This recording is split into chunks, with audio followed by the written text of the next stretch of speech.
Hi all, it's me Vishwanath. ജർമ്മനിയിലേക്കുള്ള visa നിർത്തിയോ? അപ്പൊ ഇനി ജർമ്മൻ പഠിക്കുന്നതുകൊണ്ട് കാര്യമൊന്നുമില്ലേ? എന്താണ് അതിന്റെ സത്യാവസ്ഥ? കുറേയധികം കുട്ടികളെ രക്ഷിതാക്കളുടെ ഇപ്പോഴത്തെ വലിയൊരു ആശങ്കയാണിത്. നിലവിൽ 20,000 ജർമ്മൻ വിസകളാണ് ഒരു വർഷം ജർമ്മനിയിലേക്ക് നൽകുന്നത്.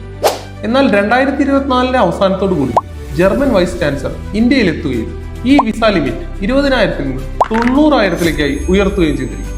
ഈ വിവരം ഗൂഗിളിൽ ലഭ്യമാണ്. സ്വാഭാവികമായും 20,000 വിസ പ്രോസസ് ചെയ്യുന്ന രീതിയിൽ 90,000 വിസ പ്രോസസ് ചെയ്യുക എന്നത് സാധ്യമല്ല. അതുകൊണ്ട് തന്നെ VFSലും ജർമ്മൻ വിസ നയങ്ങളിലും പുതിയ കുറച്ച് മാറ്റങ്ങൾ വന്നിട്ടുണ്ട്.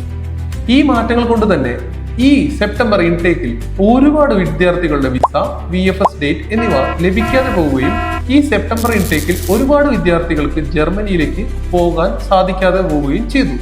സ്വാഭാവികമായി പാരന്റ്സും കുട്ടികളും ഇനി ജർമ്മനിയിലേക്ക് പോകാൻ പറ്റില്ല എന്നൊരു മുൻവിധിയിലാണ്. ഓർക്കുക, ഇനി വരുന്ന കാലങ്ങളിൽ ജർമ്മനിയിലേക്ക് കൂടുതൽ അവസരങ്ങളാണ് തുറന്നിരിക്കുന്നത്. VFSലെയും ജർമ്മനിയിലെ പുതിയ വിസ നയങ്ങളെ കുറിച്ചും നമുക്ക് അടുത്ത വീഡിയോയിൽ സംസാരിക്കാം. ബൈ.